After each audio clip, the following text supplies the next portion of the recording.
मैं कुमकुम जैन आप सभी का स्वागत करती हूँ आपकी अपनी केमिस्ट्री की क्लास में। बच्चों आज हम चैप्टर 1 सॉलिड स्टेट के कुछ न्यूमेरिकल्स सॉल्व करने वाले हैं जो आपके जालक के ऊपर बने हुए हैं कि आपके बीसीसी जालक था, आपका एफसीसी था, एससीपी था, उसके आधार पर छोटे छोटे न्यूमेरिकल। ये न्यूमेरिकल आपके कंपटीशन से भी महत्वपूर्ण है और आपके बोर्ड एग्जाम्स के लिए भी महत्वपूर्ण है। आइए बच्चों सॉल्व करते हैं इसको। देखिए बच्चों क्वेश्चन क्या कहता है अपना कि एक क्रिस्टल जालक X व Y परमाणु से मिलकर बना हुआ है। किससे मिलकर बना हुआ है? X और Y दो परमाणु हैं।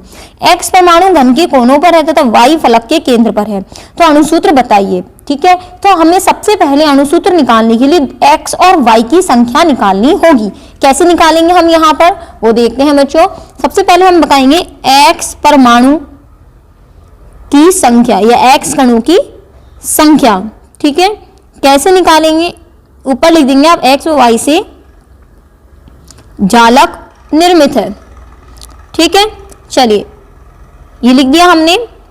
कहता है X परमाणु की संख्या कैसे निकालें।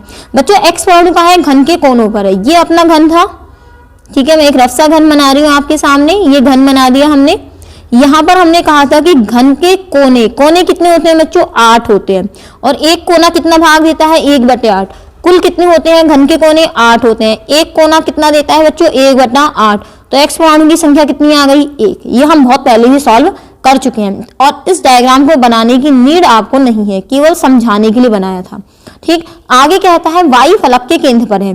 तो Y परमाणु की संख्या, तो Y परमाणु की संख्या क्या आएगी वो देख लेते हैं बच्चों हम यहाँ से।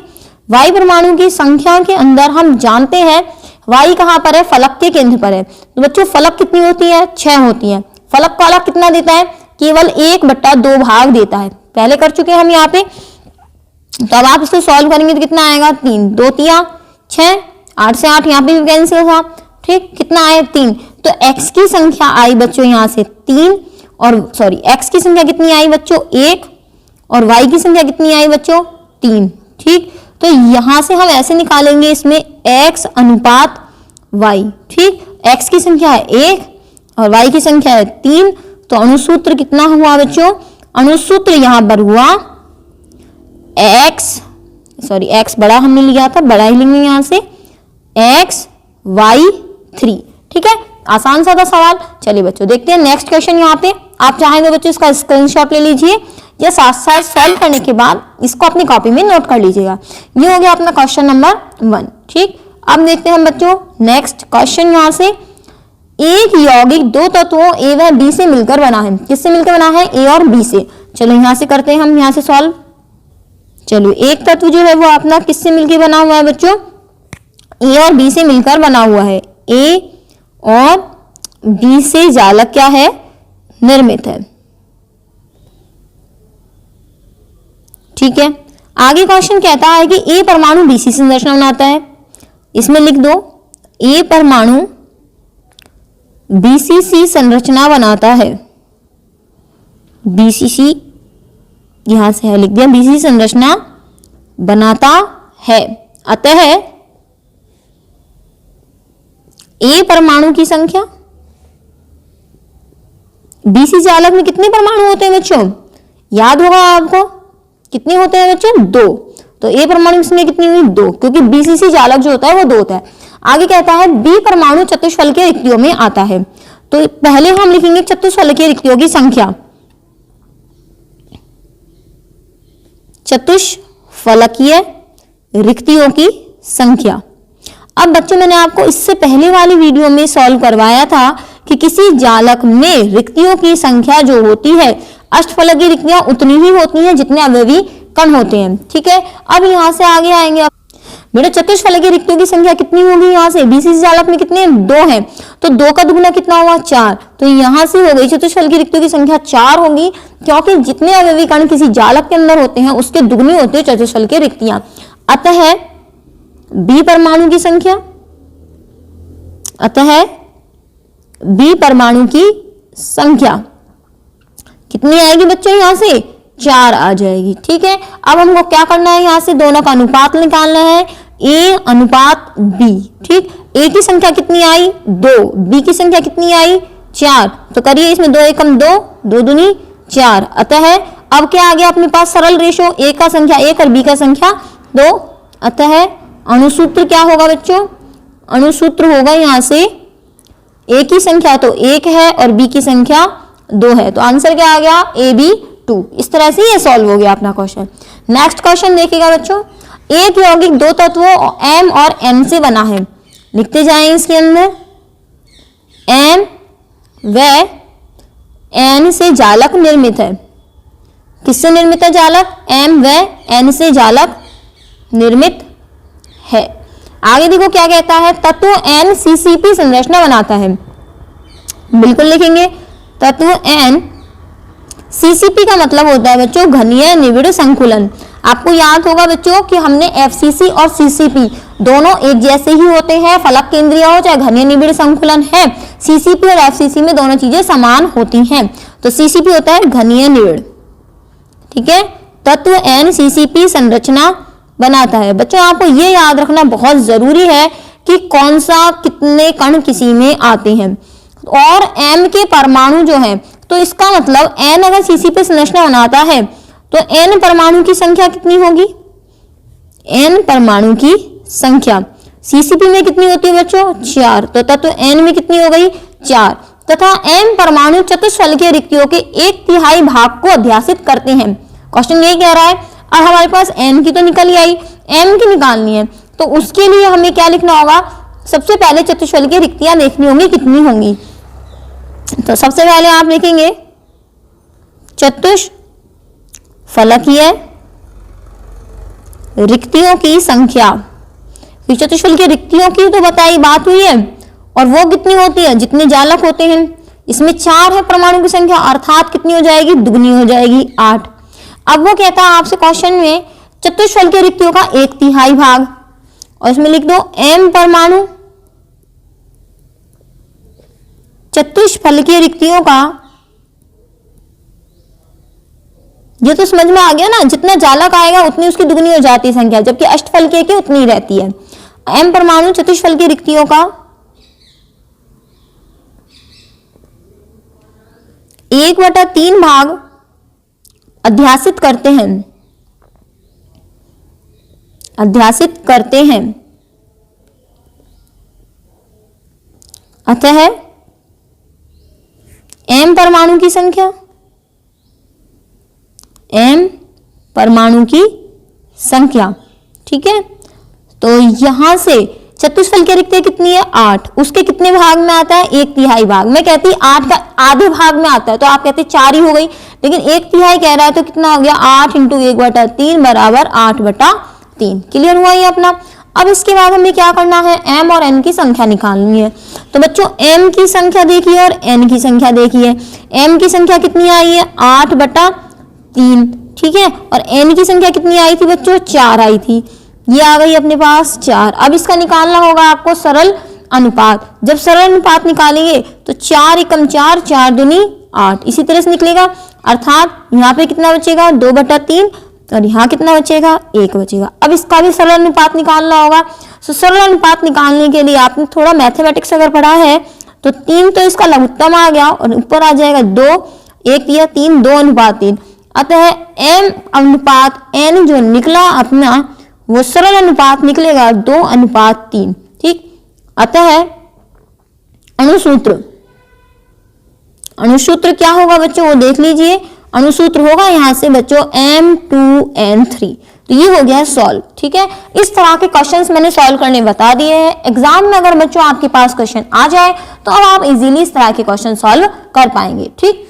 अब अपना अगला जो टॉपिक है बच्चों वो है एकक कोशिका का घनत्व, वो देख लेते हैं एक बार। देखिए बच्चों घनत्व निकालना, हमें सबसे पहली चीज मैं आपको घनत्व निकालने से पहले घनत्व का मतलब समझा दूं। किसी यूनिट सेल का घनत्व में निकालना है तो बच्चों घनत्व का सीधा अर्थ क्या होता है अपने पास, घनत्व मतलब होता है बच्चों द्रव्यमान बटा आयतन। पहले इसकी थ्योरी समझ लेना, उसके बाद हम निकालेंगे, ठीक है। द्रव्यमान बटा आयतन। अब किसका निकालना है, एकक कोशिका का। तो हम इसका मतलब क्या होगा, एकक कोशिका मतलब यूनिट सेल, तो यूसी लिखते हैं ना इसको अपन। तो यूनिट सेल का घनत्व, यूनिट सेल के घनत्व का मतलब हो गया यूनिट सेल का द्रव्यमान बटा यूनिट सेल का आयतन, ठीक। अब हम आपको एक चीज बता दें, तरीके समझने की कोशिश कीजिएगा, जब उतारना होगा तो मैं बता दूंगी कि अब उतारना शुरू कर दीजिए। इतनी समझ में आ गई। द्रव्यमान बटा आयतन का मतलब क्या होता है? जैसे मान लीजिए ये मैंने कोई जगह डिसाइड कर ली, ठीक है, ये प्लेस मैंने ले लिया, इसके अंदर ये हो गया कुल आयतन। इसका क्या हो गया बच्चों? ये कुल आयतन। अब इसके अंदर द्रव्यमान मान लीजिए हमने ये लगा दिए अपने पास, ठीक। अब इसके अंदर एक गोले का, इस एक कण का द्रव्यमान मान लीजिए 10 ग्राम है, तो 4 का कितना हो गया? 40 ग्राम, ठीक है। और बटा आयतन, इसका कुल आयतन कितना है? मान लीजिए इसका कुल आयतन कितना है हमारे पास? इसका आयतन हो गया अपने पास, ऐसे मान लीजिए जैसे 20 सेंटीमीटर क्यूबिक है। कितना हो गया? 20 सेंटीमीटर क्यूबिक। अगर आप इसको इकाई निकालना चाहें तो 20 एकम 20, 20 दूनी 40, अर्थात 2 ग्राम और 1 सेंटीमीटर क्यूबिक, ये तो निकालोगे। अर्थात कुल आयतन में कितना द्रव्यमान उपस्थित है वही उसका घनत्व कहलाता है। इसी प्रकार से अगर एकक कोष्ठिका की बात करें तो ये देखिए हमने एकक कोष्ठिका बनानी है यहाँ से, तो एकक कोष्ठिका देख लीजिए यहाँ से बच्चों, ये हमने बनाया एक घन, एक यहाँ से हम क्या बना रहे हैं बच्चों? एक घन बनाने की कोशिश कर रहे हैं। देखिए एक बार यहाँ से हम देख लीजिए बच्चे, ये घन है अपने पास। अब इसका मान लीजिए आयतन कितना है अपना? a क्यूब है, क्योंकि इसकी ये भुजा जो होती है वो भी a होती है। ये वाली जो भुजा है बच्चों ये भी क्या होती है? a होती है। लंबाई और चौड़ाई a है तथा इसकी ऊंचाई भी कितनी होती है बच्चों? a होती है। तो यहाँ पर इसका जो आयतन आता है वो a इंटू a, मतलब कितना आता है अपना?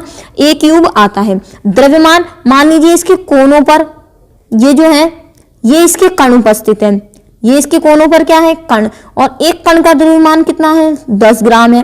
तो हर कण का क्या निकालना पड़ेगा? द्रव्यमान निकालना पड़ेगा। अर्थात इस पर्टिकुलर पूरे घन के अंदर कितना द्रव्यमान उपस्थित है। अगर ज्यादा द्रव्यमान मान लीजिए इस पूरे घन के अंदर 5 ग्राम है या 10 ग्राम है या 15 ग्राम है या 20 ग्राम है, जितना ज्यादा द्रव्यमान उपस्थित होगा उतना ही ज्यादा घनत्व वहां पर आएगा। ठीक है स्टूडेंट्स, तो अब हमको देखना है कि वास्तव में किस प्रकार से हम यहाँ से इसको सॉल्व करेंगे। देखते हैं बच्चों। देखिए बच्चों, सबसे पहले तो आप क्या लिखने वाले हैं यहाँ से? घन का आयतन, ठीक है। घन का आयतन कितना होगा बच्चों? a क्यूब होगा, ठीक। एकक कोष्ठिका का अब यहाँ से हमें क्या निकालना पड़ेगा? द्रव्यमान। तो एकक कोष्ठिका का द्रव्यमान, क्योंकि घनत्व का जो अपने पास सूत्र है बच्चों, वो घनत्व का सूत्र याद रखिएगा, वो क्या है? द्रव्यमान बटा आयतन। तो हमें एकक कोष्ठिका का द्रव्यमान हमें पता चल जाए, एकक कोष्ठिका का आयतन पता चल जाए तो घनत्व पता चल जाएगा। तो एकक कोष्ठिका का द्रव्यमान, अब एकक कोष्ठिका का द्रव्यमान कितना होगा हमें क्या पता चलेगा? तो बच्चों एकक कोष्ठिका मान लीजिए, क्योंकि हमने जानते हैं बीसीसी एकक कोष्ठिका होती है, एफसीसी एकक कोष्ठिका होती है, एससीपी, लेकिन बीसीसी में भी कण 2 होते हैं, एफसीसी में 4 होते हैं और एससीपी में 1 होता है। अर्थात कण की संख्या, कण की क्या लिख दी मैंने यहाँ से? संख्या, ठीक। मान लीजिए एक कण का जो द्रव्यमान है वो 10 ग्राम है। एक कण का द्रव्यमान कितना है? 10 ग्राम। तो आपने सबको किससे गुणा कर दिया? 10 से गुणा कर दिया। लेकिन जरूरी थोड़ी है प्रत्येक के कण का द्रव्यमान 10 ग्राम हो। आप इस हिसाब से कहेंगे कि मैडम बीसीसी की तो आ जाएगी 20, एफसीसी की आ जाएगी 40 और एससीपी की आ जाएगी 10। लेकिन मैं यहाँ पे 20, 40, 10 थोड़ी लिख सकती हूँ। इसका मतलब हो गया, द्रव्यमान का मतलब हो गया अवयवी कण की संख्या।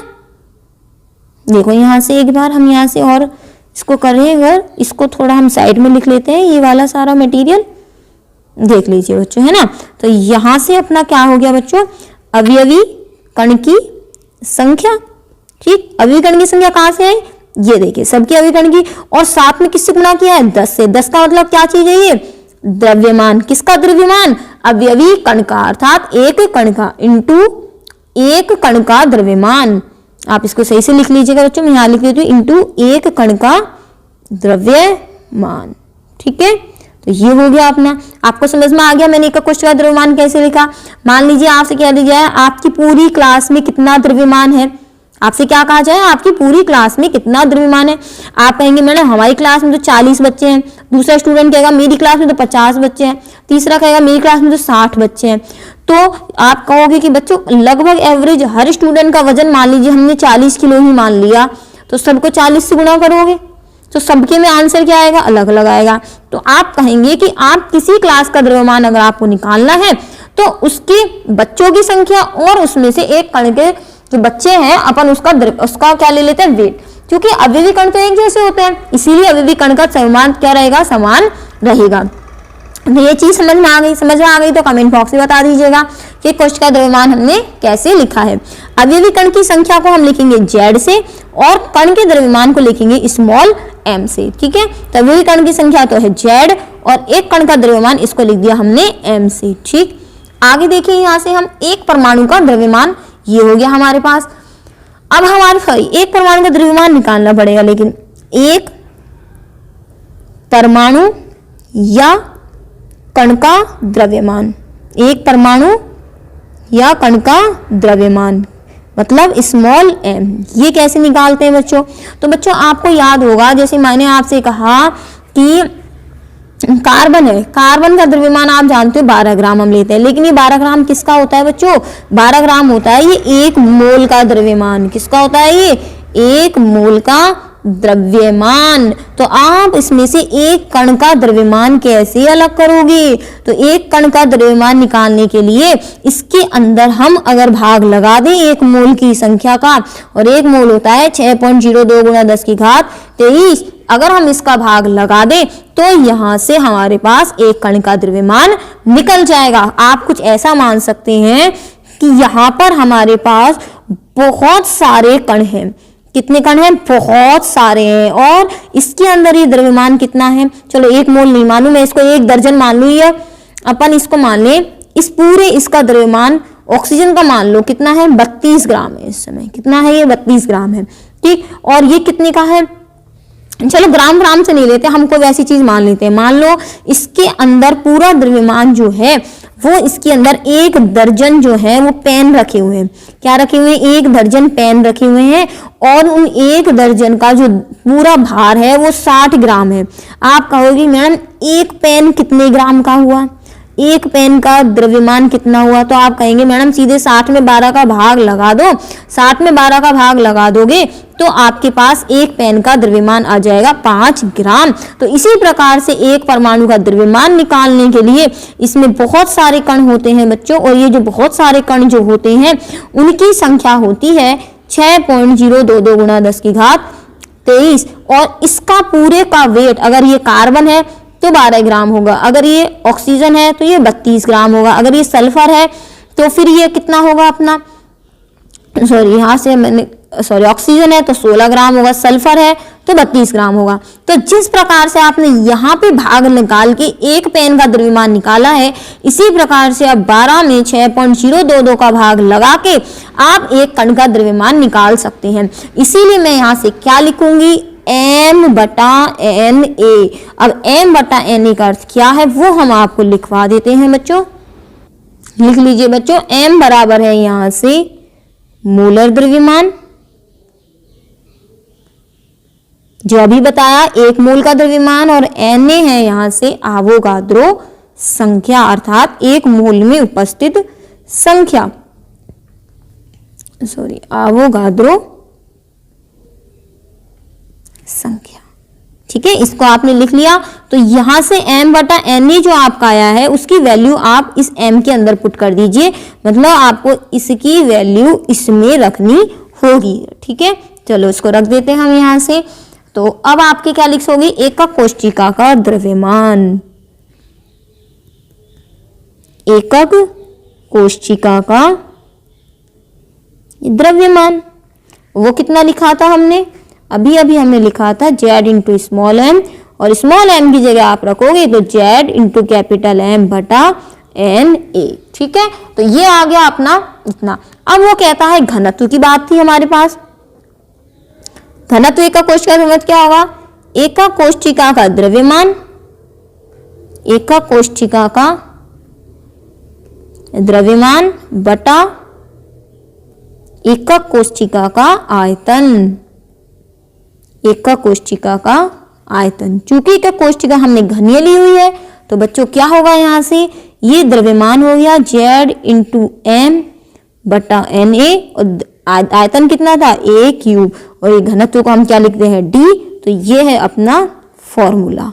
ठीक है बच्चों, ये हमने यहाँ से आपको सॉल्व करवा दिया, जिससे आपके बनते हैं न्यूमेरिकल। चलो फटाफट से हम न्यूमेरिकल भी सॉल्व कर लेते हैं, कोई दिक्कत नहीं आएगी। एक न्यूमेरिकल है, फटाफट से लगाते हैं बच्चों न्यूमेरिकल। ये देख लीजिए बच्चों, अपने पास क्वेश्चन है, कॉपर FCC में क्रिस्टलीकृत होता है, जिसके किनारे की लंबाई 3.6 गुणा 10⁻8 सेंटीमीटर है। बताइए गणना से प्राप्त घनत्व, मापन किए गए घनत्व 8.2 ग्राम ग्राम प्रति सेंटीमीटर क्यूब से मेल खाता है। कहने का मतलब है हमें इसने घनत्व बता दिया है, ये वाला आपको कैलकुलेशन करके बताना है कि क्या ये इससे मैच कर रहा है या नहीं कर रहा है। आइए इसको देखते हैं कैसे इसको सॉल्व करेंगे। तो सॉल्व कर लेते हैं, क्वेश्चन आंसर कैसे सॉल्व हो गए हैं। देखिए सबसे पहले तो मैं आपको बता दें कि कॉपर जो है वो FCC में क्रिस्टलीकृत होता है। इसका मतलब यहाँ पर जो Z की वैल्यू है वो होगी यहाँ से 4। Z मतलब होता है अवयवी कणों की संख्या, और FCC में अवयवी कण कितने होते हैं बच्चों? 4 होते हैं। तो ब्रैकेट में आप चाहें तो लिख लीजिए FCC जालक के लिए, क्योंकि बच्चों इसके अंदर हमें जो करना है वो मैं आपको पहले ही बता चुकी हूँ। हमें घनत्व देखना है कि घनत्व हमारा इतना आ रहा है या फिर नहीं आ रहा है। तो घनत्व का सूत्र जो लगाना है उसके लिए जो जो चीजों की आवश्यकता वही हमको यहाँ पर यूज करनी होगी। चलो मैं आपको सूत्र लिख देती हूँ, वो चीज हमें यूज करनी होगी। ठीक है, यहाँ से देख लीजिए एक बार, Z × M/Na × A क्यूब। इसमें से Z हमारे पास आ चुका है। हमारे पास कॉपर का द्रव्यमान ये दिया हुआ है, तो M बराबर क्या है यहाँ से? कॉपर का द्रव्यमान, वो देख लीजिए कितना है अपने पास, कॉपर का द्रव्यमान। सारी चीजें अपने को डेंसिटी निकालनी है यहाँ से, तो वो है 63.5 ग्राम। तो M भी हो गया सॉल्व। Na होता है एवोगाद्रो संख्या, जो होती है वैल्यू 6.022 गुणा 10⁻23। Na भी हो गया। अब आता है A है यहाँ पर, देखिए क्या दे रखा है, किनारे की लंबाई दे रखे, तो किनारे की लंबाई कितनी है? 3.61। तो A बराबर हो गया अपना 3.61 गुणा 10⁻8 सेंटीमीटर। अब ये जो सूत्र अपना दिया हुआ है, इस सूत्र में सारी चीजें रख दीजिए। तो सबसे पहले सूत्र लिख देंगे, वो सूत्र तो वहां से हटा दीजिए, केवल समझने के लिए था वहां। तो अब हमने यहाँ पर क्या रख दिया, अपना फॉर्मूला रख दिया, और इसे सारी चीजें रख दीजिए। Z की वैल्यू कितनी है? 4। M की वैल्यू कितनी है? 63.5। Na की वैल्यू कितनी है? 6.022 गुणा 10⁻23। ठीक है, और A की वैल्यू कितनी है अपनी? 3.61 गुणा 10⁻8। ठीक है, और इसका आ जाएगा अपना क्यूब। हमें पता है कैलकुलेशन बहुत ज्यादा लंबी हो जाने वाली है अपने पास, बस अपन इतना ही सॉल्व करेंगे इसको। 4 × 63.5 अपॉन 6.022 गुणा 10⁻23 गुणा 3.61 गुणा 3.61 गुणा 3.61, और जब यहाँ से आप इस घात को सॉल्व करेंगे तो वह आएगी 10⁻24। 10⁻23 और 10⁻24 आप सॉल्व करेंगे तो आ जाएगा 10⁻1। ठीक है बच्चों, अब आप इस पूरे इसको जब आप सॉल्व कर लें, अब आपके लिए होमवर्क है कि आप ये जो आपको सामने मिला है, अब आप इसको कैलकुलेटर कर रहे हैं, किससे सॉल्व कर रहे हैं, तो आप सॉल्व करके देखेगा कि आपके पास आंसर कितना आ रहा है। क्या वो आंसर जो है वो लगभग इसके बराबर आ रहा है? 8 पॉइंट के समथिंग अगर आपका उत्तर आ रहा है तो इट्स वेरी गुड, इतना ही आंसर अपने पास आने वाला है बच्चों यहाँ से। तो ठीक है बच्चों, आप सॉल्व करके देखिएगा, क्योंकि सॉल्व करने बैठेंगे इतना लंबा टाइम खराब करने से कोई फायदा नहीं है। ठीक है, और लगभग आंसर 8 पॉइंट समथिंग आ जाएगा। अब अपना है क्वेश्चन, अगला क्वेश्चन, अगला न्यूमेरिकल। देखते हैं बच्चों अगला न्यूमेरिकल क्या है। देख लीजिए स्टूडेंट्स, अपने पास नेक्स्ट क्वेश्चन क्या है। एक पदार्थ षटकोणीय निविड़ संकुलित है, इसकी 0.5 मोल, 0.5 मोल का बच्चा मतलब हो गया आधा मोल में कुल रिक्तियों की संख्या कितनी होगी, और इनमें से कितनी चतुष्फलकीय रिक्तियां होंगी। तो आंसर देखिए बच्चों कैसे करेंगे। सबसे पहली बात तो ये कह रहा है कि 0.5 मोल में कुल रिक्तियों की संख्या कितनी होगी, आधा मोल दे दिया, इसका मतलब यहाँ पर पदार्थ की मात्रा दे दी आपको कितनी है, पदार्थ की मात्रा मतलब परमाणु दे दिए। अब हम बात करते हैं कि एवोगाद्रो संख्या की 0.5 मोल में कितने परमाणु होते हैं, 0.5 मोल में परमाणुओं की संख्या। जब उसने 0.5 मोल दे दिया तो परमाणुओं की संख्या बच्चों ऑटोमेटिकली यहाँ से उसने दे दी, क्या दी, परमाणुओं की संख्या। अच्छा एक बात बताइए, यहाँ इसको सॉल्व करने से पहले मैं थोड़ा सा यहाँ पे आपसे करना चाहूंगी, 1 मोल कितना होता है, 6.022 गुणा 10⁻23, ये कितना होता है बच्चों, 1 मोल। मैं आपसे कहूंगी बच्चों 2 मोल कितना होता है, आप कहेंगे मैडम इसी में आप 2 का गुणा कर दीजिए, तो आप कहेंगे कि ये हो गया मैडम 2 मोल। मैं आपसे कहूँ कि 3 मोल कितना होगा, तो आप क्या करेंगे, 3 गुना 6.022 गुना 10⁻23 कर देंगे।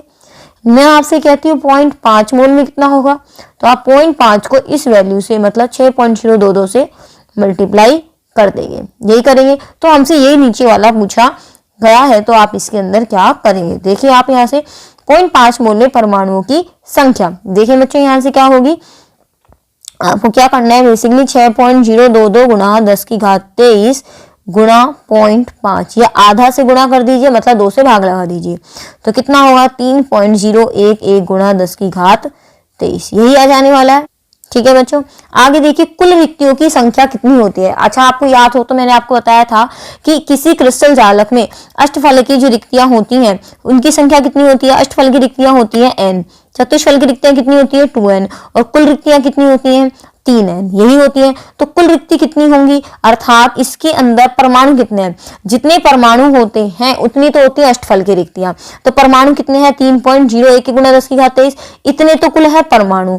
कुल रिक्तियों की संख्या हम निकाल लेते हैं, कुल रिक्तियों की संख्या, ठीक है, तो कुल रिक्तियों की संख्या, तो कुल रिक्ति की संख्या कितनी होती है, हम यहाँ पे करते हैं बच्चों 3 गुना अवयवी कणों की संख्या, कितने अवयवी कण मौजूद है, 3 गुना अवयवी कण, और अवयवी कण कितने हैं 3.01, अवयवी देख ले, अवयवी कण मतलब परमाणु कितने हैं, तो यहाँ से मैं अवयवी कण हटा दूं और सीधे लिख दूं 3.01 गुना 10⁻23, कोई दिक्कत नहीं है। यहाँ से इसको आप मल्टीप्लाई कर दीजिए, मल्टीप्लाई आप करेंगे 9.033 गुना 10⁻23, ठीक है।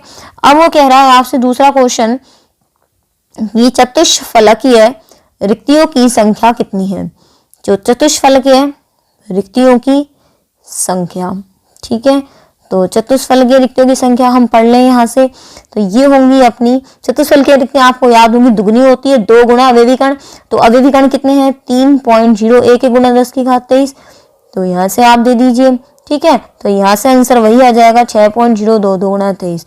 अगर आपसे पूछा जाता कि अष्टफलकीय रिक्तियों की संख्या कितनी है, तो अष्टफलकीय रिक्तियां जितने परमाणु होते हैं, परमाणु कितने हैं 3.01 गुना 10⁻23, यही हो जाती अष्टफलकीय रिक्तियों की संख्या। ठीक है, समझ में आया आपको। तो इस तरह से एक चीज और बच्चों मैं आपको क्लियर करना चाहूंगी, जब भी मैं वीडियो बनाती हूँ इंपॉर्टेंट के लिए, बच्चे तब बहुत खुश हो जाते हैं कि हाँ अब हमको इंपॉर्टेंट मिल गया। बच्चों एग्जाम में आप नंबर ले भी आओगे। मैं बहुत इंपॉर्टेंट चीज आपसे डिस्कशन करने वाली हूँ। देखो सबको पता है कि इस टाइम जो है वो लॉकडाउन की कंडीशन चल रही है, स्कूल जो है वो गवर्नमेंट अभी नहीं खोल रही है। ठीक है, दूसरी चीज मैं आपको बता दूं, आपका 12th का जो इस साल का जो पेपर आने वाला है 2021 का, वो बहुत ही लाइट होगा। अर्थात कहने का मतलब ये है कि आपको उसके अंदर क्वेश्चन बहुत आसान मिलने वाले हैं। आप एक चीज डिसाइड कर लीजिएगा कि आपको सिर्फ उस एग्जाम के लिए ही पढ़ना है या पहले हम अपना वो चीज पढ़ लें जिससे हमारा करियर बनने वाला है। बच्चों थोड़ा सा है ना दिमाग में सोच कर देखना, ये चीज बहुत इंपॉर्टेंट चीज मैं आपसे डिस्कशन कर रही हूँ। ये इंपॉर्टेंट मिलते बच्चे बहुत खुश हो जाते हैं। ऐसा नहीं है कि हमें इंपॉर्टेंट पढ़ना नहीं होता, इंपॉर्टेंट पढ़ना है, लेकिन मैं आपको एक चीज का सजेशन ये दूंगी कि जो चीज आपको चैप्टर पूरा पढ़ाया जा रहा है तो आप उस चैप्टर को तरीके से पढ़िए, पढ़ने के लिए पढ़िए, लेकिन जब एग्जाम होंगे तो आप निश्चित रूप से इंपॉर्टेंट को ज्यादा रिवीजन में रखिएगा। लेकिन कोई ऐसी चीज आपके सामने है जो एग्जाम में, तो मैं आपको बता दूं, जैसे ये क्वेश्चन मैंने आपको कराया लास्ट वाला षटकोणीय निबिड़ संकुलित, तो मैं आपको कह सकती हूँ इस बार 101% ये लास्ट वाला क्वेश्चन आपके बोर्ड एग्जाम में नहीं आएगा। ठीक है, लेकिन नहीं आएगा क्वेश्चन इसका मतलब छोड़ दो, है ना। आगे हमको नीट की तैयारी नहीं करनी, आगे हमको आईआईटी की तैयारी नहीं करनी, बिल्कुल नहीं करनी ना। जब वहां पर इस तरह के क्वेश्चन आएंगे ना तब सोचोगे यार मैडम पढ़ा तो रही थी, पढ़ लेते तो सही रहता, थोड़ा हम यहाँ भी तैयार हो जाते। तो बच्चों पढ़ने के लिए पढ़ो, केवल और केवल एग्जाम में नंबर लाने के लिए मत पढ़ो। वैसे ही कोरोना ने बैंड बजा दी है और कुछ पढ़ाने को पढ़ने को ना तो टीचर्स को छोड़ा है कि टीचर्स बहुत अच्छा से पढ़ा सके, ना स्टूडेंट के पास कोई रास्ता छोड़ा है। तो बच्चों एक सजेशन मेरी मान लीजिए कि जो आपको पढ़ाया जा रहा है आप चैप्टर को पूरा पढ़िए, चैप्टर में कोई दिक्कत नहीं है, लेकिन जो आपकी इंपॉर्टेंट, इवन जो आपका सिलेबस हट गया है ना, आपके एग्जाम हो जाने दो, आपका पूरा सिलेबस कवर हो जाने दो। तो आपका जो सिलेबस रह गया है आप उसको बाद के लिए जब आप कवर करने बैठोगे तो आपको लगेगा कि गवर्नमेंट ना हटाती तो ज्यादा बेस्ट होता, लेकिन मजबूरी यही है कि आपको भी वो सिलेबस छोड़ना पड़ेगा, हम भी नहीं पढ़ाएंगे उसको, बाद में वो चीज कच्चाई में रह जाएगी।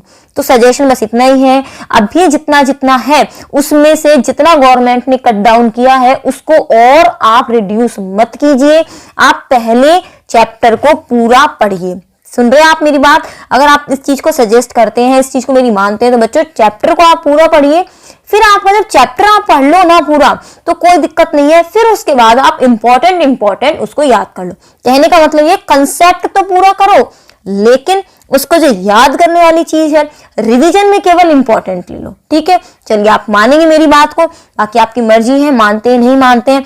फिर भी केवल और केवल पूरा चैप्टर छोड़ छाड़ के बस 10 क्वेश्चन याद कर लो इतने में हो जाए तो आपकी मर्जी है। मेरा मन था आपको गाइड करने का, मैंने गाइड कर दिया है, बाकी आपके आगे मर्जी है।